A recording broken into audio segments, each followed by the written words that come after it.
Okay, folks, so you can tend to see things as what can the person do or focus on what can't they do anymore. Which would you say was your primary way of looking at things? To the what they still could or what was not working anymore? What would you say? Gary?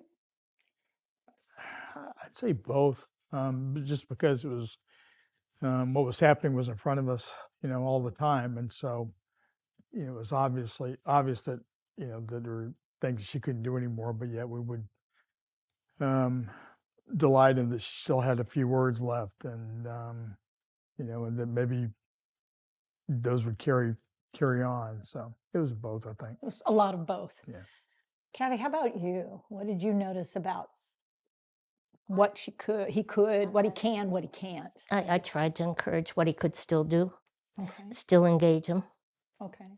Some people might look at it like, oh, that's, torturous. But I try to include him in household duties, fold laundry. Mm, yeah. And moments of sadness? Yes.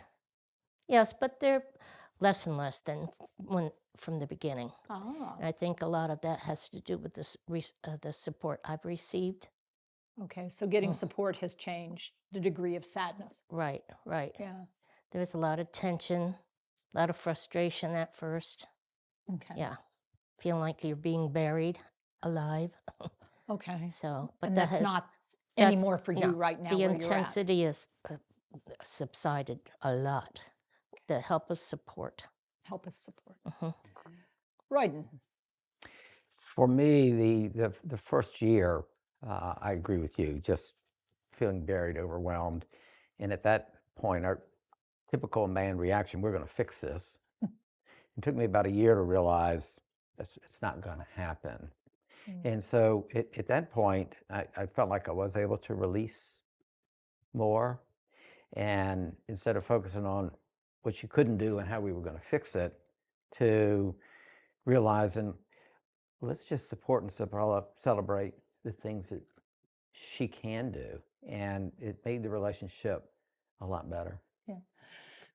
Thinking of what those were, if you think back now, some of those early things you picked up on that she could do, that you could celebrate, what were a couple of them? I'm going to ask the same of everyone.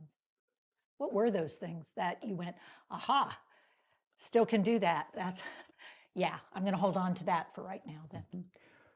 But one of the funny things is she was normally the cook in the family, and we had a little role reversal on doing more cooking. We still wanted to help out. And she really liked to chop onions. Man, we ate a lot of onions. French onion soup. Instead of lemons, it was onions for you, but She chopped them up and had a great time doing it, great sense of accomplishment. And you'd figure out how to use onions. Yeah, or not. Or not. Chopped them up. They didn't go in anything, Didn't but we matter. still had them. It was the process. And it made her feel good. Yeah, cool. Bit more pumpkin bread than you could ever want. So another cook. Yeah, she loved to cook. Had she been a cook before the dementia?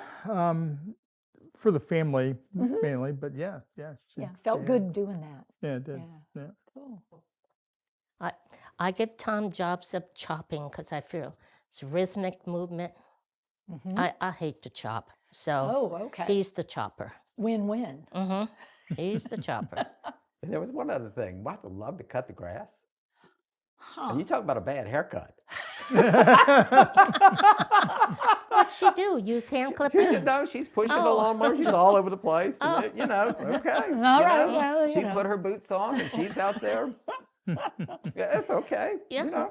Cut it again later. Yeah. So some days good, some days bad. Some days easy, some days hard. What'd you do on the easy days and what'd you do on the hard days?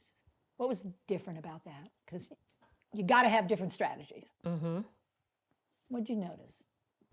Hard days, I would just back off, sometimes wait, try it again the next day, and success. Sometimes wait 5 minutes, try to engage again, success. But I don't go for a third time usually. But The easy Two days. strikes and it's time to call a pause. Right. Okay. The easy days, I just enjoy them. We enjoy them together. We like to go for rides. We like to go to art museums. Yeah, Cool. yeah. Yeah. We like riding in the car. One of the things I learned from the pack people was just put the agenda in the back pocket. Oh, yes. You might have something in mind we're going to get done today, but at the end of the day, if it didn't happen, usually it wasn't that important. Right, And right. so we just went with the flow, and we would drive to the dress store on a Sunday night, knowing it was closed, but that's what she wanted to do. Gary, what about you? I think for us it was a little different in that I think most of the bad days happened early to mid phase instead of the later phase. And initially it was very hard for Linda to accept what was happening. It took us a long time to get an accurate diagnosis. And so there was a period of depression for her that lasted a while. And I remember at one point her telling me with her language was getting more limited, I want to be died. And and she never was a drinker, but she had gone into the kitchen while I was doing some work in the other room and just quickly downed a lot of wine. Yep. And then I found her in the bathroom throwing up and sick, and she wanted to die. And so that was That's a hard one. that was a hard part. That's hard. Yeah. And she was still, so awareness of dementia. Yes. Yeah. Sounds like Linda very aware that she had changes. Yeah. Yes, she was. Yeah. Yeah. She had something called primary progressive aphasia, which is a form of frontotemporal dementia. So, Yeah. so she started to lose all her words initially, and that was, You mentioned she developed depression. Yeah.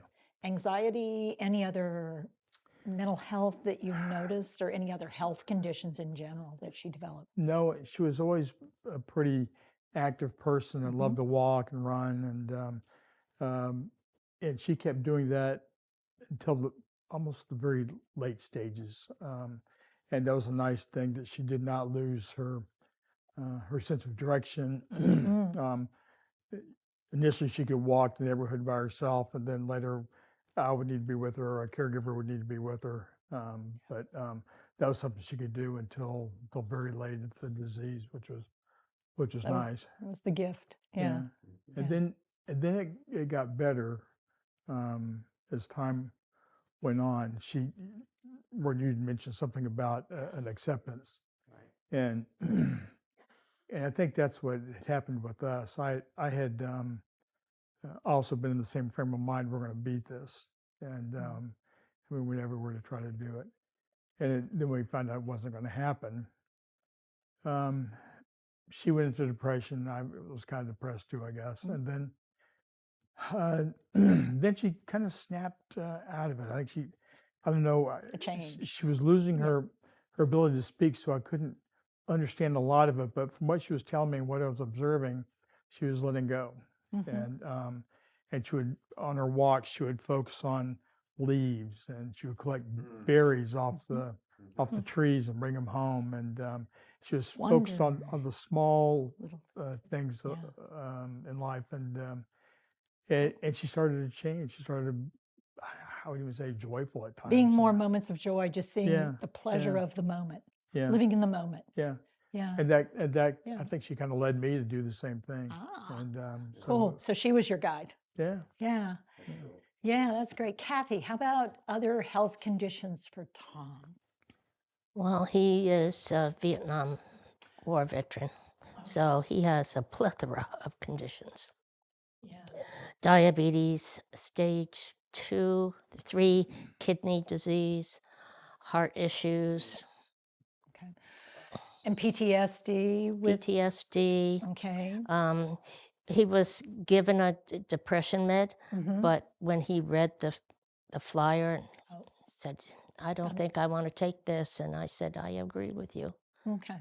So So how has it been trying to manage those health conditions with the dementia? Because frequently trying to figure out how to do that. I don't know. Just you just do it. You do it. You do it. And you're You working with the just do VA it. system. Right. So there are particular supports, but there's also some challenges working within the system. Right. Right. Yeah. What have you found you have done that's been effective? I won't take no for an answer. Okay.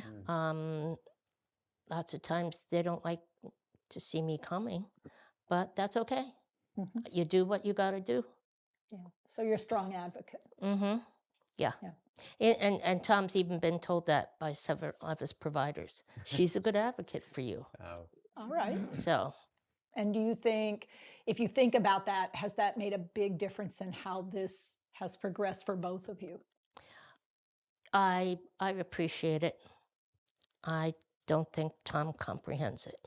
Okay. So Mhm. yeah. When health conditions other than dementia? Well, Martha was 57 when she was Mm. diagnosed and very healthy physically. She's always been a bit of a worrier. And so as the dementia progressed, we started to see more anxiety. And we decided to treat that medically. And so she was on a prescription of Ativan, which, if you're 16 years old, maybe not, but at 57, it made her life a lot more livable. But as the dementia continued to progress, some psychosis developed too, and she would have these horrible hallucinations. And some of the hallucinations would involve me being part of a group of people that killed a baby she just had.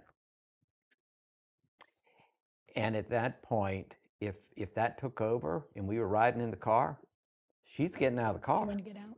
Mhm. I'm going down, a 6-lane divided highway. I got to get the car stopped. I'm trying to hold her in the car and she is screaming. It was horrible. So it wasn't sustainable. So at that point, we put her on a Seroquel medication. And again, that made her life livable. Tolerable. So you don't necessarily want to jump to a medical solution, but you need to be aware that they're there. And for people like Martha, it makes her life possible. She could live a contented life without the threat of the psychosis. We haven't seen that since we started that. So each of you is primarily responsible for a spouse. Spouse care is different than any other relationship. What would you say have been some of the unique features when you've been around other people that are helping someone live with dementia? What's been unique about being a spouse for someone living with dementia? Well, I think for knowing somebody for so long, you know them better than anyone else. And again, getting back to the advocate, I know him. And I'll even research and I'll go in and say to his primary care, what do you think about this? Is this a possibility? And if they disagree, that's okay. I'll go to someone else. And I've had Tom to four different affiliations. Yeah. Yeah.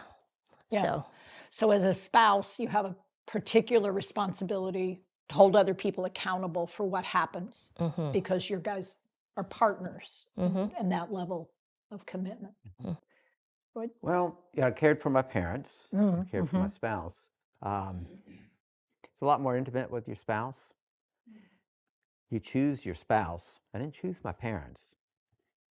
And my parents were basically involved in my life for 18 years, and I'm very grateful for my parents. But I chose Martha, and we've been together 40 years. Now, 20% of those years she's been sick. But Martha's been my intimate life partner, and we've shared so many things. So it's different. And it may be a little harder. I mean, with my parents, well, they're old in the 80s, 90s. But Young with Martha, onset. it was younger. So it's a lot more intense, and it should be. I'm going to use a word, lonely. What was the word? Lonely. Lung? Lonely? Lonely. Lonely. Yeah. Lonely. Mm-hmm. In a very different way. Well, it is. It is. And there's a there's a difference between being alone Mhm. and being lonely. Yep. Because I spend a lot of time alone. Mm-hmm. But when you're alone and you don't want to be, that's when it turns into loneliness. Mm-hmm. And you have to be honest and admit, yes, those times are there. I miss my life partner. Yeah. Yeah, there was a lot of loneliness. Intensity in loneliness. Hmm. How about the kids? They were a bright spot. Mm-hmm. Yeah. Were they involved? They would come visit and help fairly frequently. They live locally? No, so it was an effort for them to try to come. And that's why I guess it was a little more lonely, just because they were living in New York or Nashville or Florida or wherever they were, and so I was primarily with Linda most of the time until. And So, a question. Early on, when you were figuring out what was going on, how informed did you keep the kids, and how much did you keep it between the two of you? I let him know, of course, pretty, or we both did early on. Did you notice first, or did they notice first? Or Linda noticed first. Did she? Yeah, Mhm. she noticed first, and we just got the kids out of the house to college, and we had decided we were going to go to graduate school, and she had been taking a few classes getting ready for that, and mentioned that she had a hard time on a test that she usually aces, and we chalked up to stress or something, Yeah. and then that turned out to be the beginning of it. And What about for you, Kathy, with the kids? Who noticed first with Tom? I did. Okay. I did. Tom retired, asked me, could he retire early? And I said, well, why? And he said, well, I'm not feeling well. But he didn't think like maybe I should go to the doctor or whatever. He just wanted to retire early. So I'm like, okay, but I'll expect you to pick up on some of the household duties. And okay, well, that didn't happen. And shortly after he retired, I talked to my son. We only have one son. And I said to him, I expressed some issues I was seeing. He says, Mom, he just doesn't have a purpose. That's what's going on. And I said, I don't think it's that. And I still didn't know what it was. But it was about 3 years later where we got a diagnosis. Now, is your son local or at a Yes, distance? yes. Is he involved in care or not so involved in care? I think he's in denial. Okay. I think he's in denial. He will come over to the house if I ask him to put up a curtain rod or something, but to come over just to have a visit, that doesn't happen. Christmas, Easter, Thanksgiving. Yeah. Short visits. So, and I've looked into getting a handyman, so I don't really have to ask him to do anything. But he is retired from the Air Force. He retired as a Chief Master Sergeant, and now he's working again civilian side. So, Okay. So not getting support. no. Yeah. No. I get my support from the memory cafes, caregiver supports. At the landing, there's a nice caregiver support meeting there. I do some through the VA. Royden kids involvement. Who first? Well, I have 3 kids, Yep. and they live all around the country. Nobody lives locally. So I noticed it first with Martha's diagnosis was Alzheimer's, and so I noticed. But young. Young, right? Young onset on time. So I noticed it How in old was she? 57. Oh, mhm, Yeah. And I noticed it in her wayfinding, in mhm. organization skills. Um, her mother lived in Williamsburg, and she would tell me coming home, they've redone that intersection there. I don't know why it's such a mess. Mhm, And of course, I'm just clueless. It's like I don't know what she's talking about. mm, After I looked back, I could see. So that was the indication that I saw. And the kids lived apart, Colorado, Los Angeles, and DC. And so I sort of filled them in. And I think with them, a bit of denial, don't want to accept, whatever. It was hard. It's hard for them to think about going through these stages in life, basically without a mother. So it's been hard for mhm. them. They don't come home a lot. And the last thing I would want is for one of my kids to move back in to help take care of dad. Mm, Okay. Like you, I have Mm. other circles Yeah. of support, which is Mhm. really, really important. And so my hope is that my kids can live their lives and Not be have involved in the care. just to the extent they want to be. Okay. Okay. Yeah, one thing I did as soon as we moved here from New York is I went and saw an elder law attorney and got all the paper, Mm, you know, Mhm, mhm. advanced Get that medical dealt with. directive and all that. So that was a peace of mind for me. So if you guys, no kid, or the kids are, Linda has passed, so you don't have kid involvement now. When you think about visiting, people visiting your folks, spending time with people who used to be friends or new friends, you have people coming to visit. Has everybody who's visited been great at it or horrible at it? Or how would you say people are? Has it been real variable? How much work do you have to do on that? I think like a lot of folks, we lost some friends that were Mm. just didn't know what to say or do, and and I still consider them good friends. It's just that it's a difficult subject for some people in particular, Yeah. and so we had a number that didn't come by anymore, and a number that did. So it was a mix. Were you doing some preparation or some support for them to be able to visit, or were people just naturally more able to do it? Or did you find that you queued people up? I would often cue them up, but we had a few that were, that were always asking and and willing to Mhm. take them over and help anyway. Did they take any training, or did any of them ever say, is there a place I could go where I could learn more about what Linda's experiencing?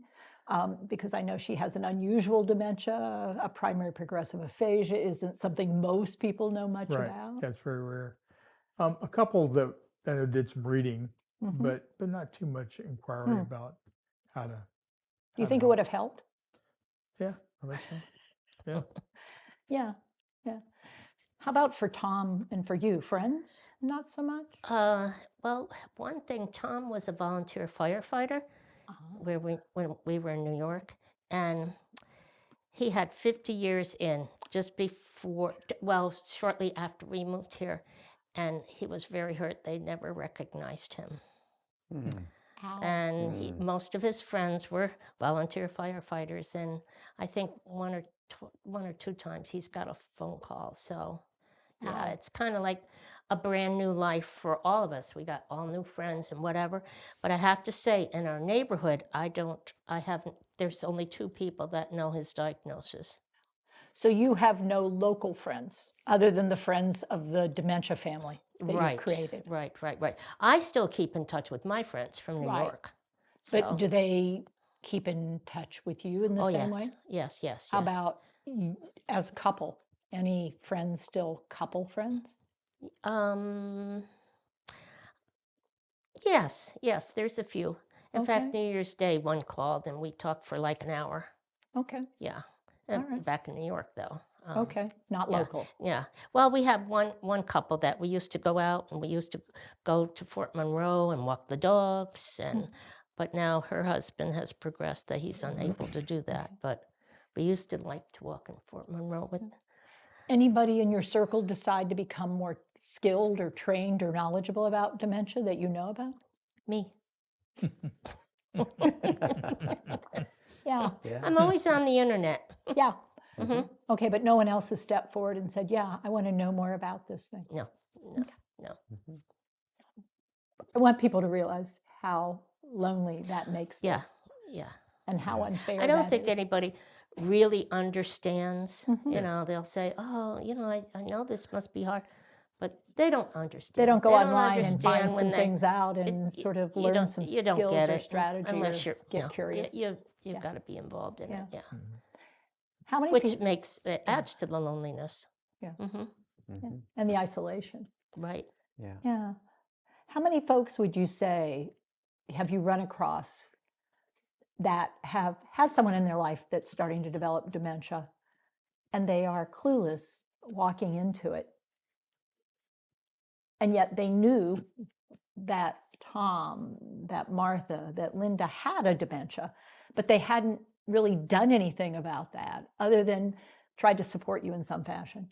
And now they're at that place where they're starting this journey Hmm. and they're starting at zero. Yeah, a lot. A lot.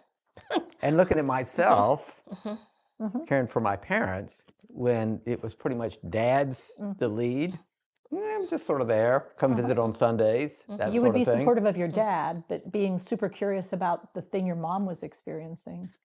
It was really pretty amazing. And then when Martha got her diagnosis, it's like, Whoa. wow, I become Yeah, completely Huh. different when it impacts you like that. You know, it's just sort of Yeah. amazing how clueless I was. Yeah. How do we change that? You guys make me wonder, how do we change that? Because I've been working in this field for over 45 years now. And it's still the same story over and over of avoidance until there's no avoiding it. And then you're dragged in. How do we help people be more open to that? Any ideas? I have two ideas, Mhm. and not to, I mean, these are serious diagnoses, but in one of our support groups, somebody was telling a story, a funny story, and I just said, we should write a book, The Lighter Side of Alzheimer's. And one lady picked up on it, and she is collecting stories. Cool. The other thing I've suggested is in some of the groups that we start getting together and writing our legislatures and whatever, because I know my one friend, the cost of diapers and all those things, it's really putting a strain on her budget. And you can go to the agencies of aging or whatever, Agency, and mhm. sometimes they can give her things, Yeah. but it really, nobody even sees that side of No, it. no, yeah. And we are going up to Richmond Mhm. in February. For advocacy. Yeah. Mhm. Anybody want to join us? We're going to the Peninsula Aging. Yeah. Well, people, one of the things I think about is where our society was with breast cancer a generation ago. Mm-hmm. Mhm. Ah, And it was just True. something that people didn't talk about. And Yeah. then Susan Komen came along and we talked about it. And okay, it's a cancer and it's in a particular part of the body. Whoopee. Mm. And it's a lot more easy to talk about these days. And I think with dementia, some people living with dementia, they really want to keep it quiet. Right. Mhm. Other people are maybe not as aware or they're a little more curious about it. And that was certainly the case with Martha. I mean, she was aware and she was angry, but we let people know. Mhm. And I tried to coach people. I actually gave written directions is this is how you can interact with Martha and have a positive outcome. And to teach people that to visit with Martha and not focus on what she can't do, but focus what she can do. And to step back and ask, does Martha seem to be in distress? And anytime I ask that to anybody, and that's not true with every dementia, but with Martha, she's not in distress. And so once people can realize that there is a path for most people, not every dementia, that they can live a comfortable, contented life, then all we have to do is focus about the sadness in our lives and then recognize Martha's still there. And in doing that, to me, there's a path of hope forward. Mhm. But it involves education Right. to what to look for in the person living with dementia, Yeah. and then to learn how to support the people caring with dementia so that they can overcome the sadness, the loneliness, the isolation. Yeah. Yeah. So, final question for y'all, because you've been working hard. um, People tend to develop patterns of behavior in a family. I mean, we all have our roles in family. Have you noticed with that, the pattern of whatever you had with your spouse or whatever the kids had patterns of behavior, the changes that came about, was it in keeping with the patterns of behavior, or did they change? Did people change patterns, or are they still exactly how they were? Including you, would you say? Have you changed, or are you as you've always been in the family? Hmm. You always been the advocate? You always been the one going, stepping out, going forward? Yeah, that won't change. That hasn't changed. Yeah. But I think I've relinquished some of the frustration and whatever, and again through education.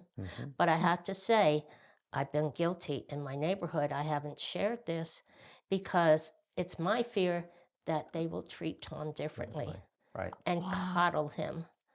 And he's still capable of engaging.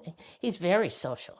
You know, where he goes to adult day, they're like, we just love him, you know? And I'm like, okay, come home and spend 48 hours with me at home, you know? But, well, they love him. Yeah. And he's great at social stuff. Yeah. Yeah. And he's very good getting around. He's kept that ability. He'll tell me, you take a left down here and go over. Yeah. But I've seen times where he's also gotten confused. Like he's walked past our car and I'm walking up to the car. He says, that's not our car. I'm like, yeah, it is. I clicked the button again. Huh. Yeah. The evidence you have to evidence show. helps. So Yeah. What kind of roles have you picked? Did you pick up during all this, Gary? Well, of course, the household chores, all of them. All the and- tasks. Yeah, all the but, tasks. Yeah. How about the roles?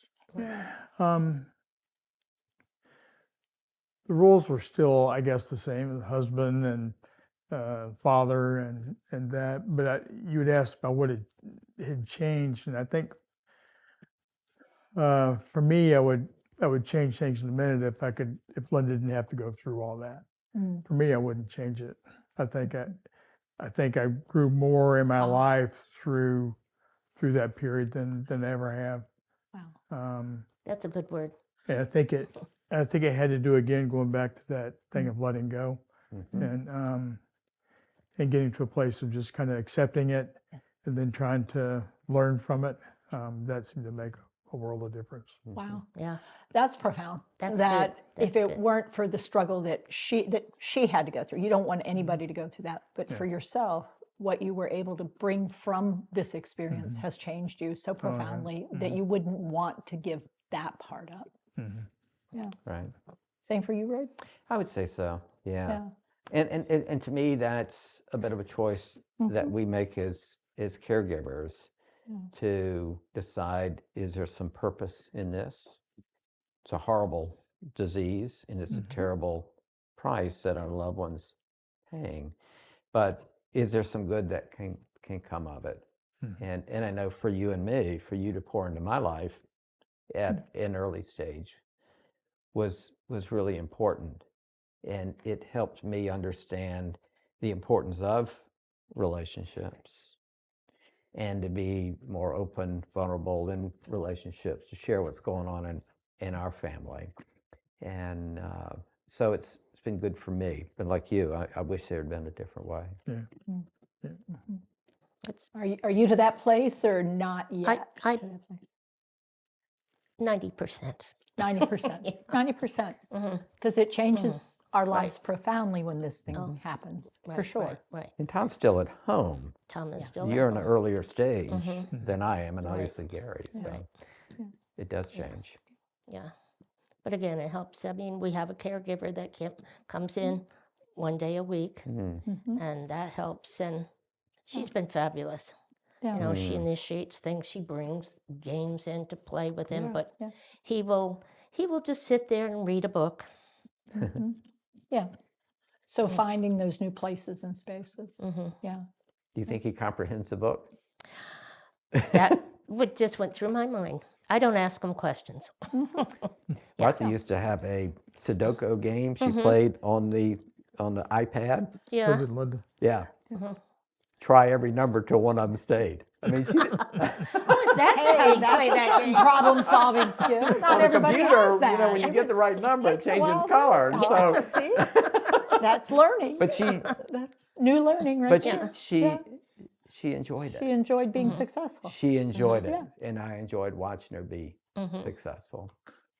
Can I mention one other thing regarding the new learning? Yeah. After Linda reached the place where she couldn't do anything with work and couldn't even do anything volunteering anymore, we got her a paint set, a watercolor paint set. And she went very quickly from, looking like very elementary paintings to really nice work. And we've got that. All of us have her things throughout our house. But so even in the midst of that, what she was going through, she was able to learn something new. Neuroplasticity Plasticity. is amazing. Yeah. And without the words weren't taking up a lot of time, and relationships weren't taking up the time. And so finding a new relationship with a new opportunity. Wow, what a creative woman. What a creative woman to problem solve. How do you play Sudoku and you don't have a clue what number goes No. there? And she was never a that's- math person. She was always a word person. You know, it was astounding. Yeah, but she could be successful with putting a number in there. Yeah, She could. Yeah. She could solve the puzzle. Yeah, finding the moments of joy. I want to thank each of you for choosing to be part of the conversation, to share one of the hardest transitions there is, which is to have a spouse that present and then in many ways not the same. And thank you for being open and willing to be part of this conversation with the goal of changing this journey for so many others by being able to ask what you need to ask and learn what could make a difference. Thank you. Amen. Thank you for having us. Yeah. Thank you. Thank you, Thank people. you.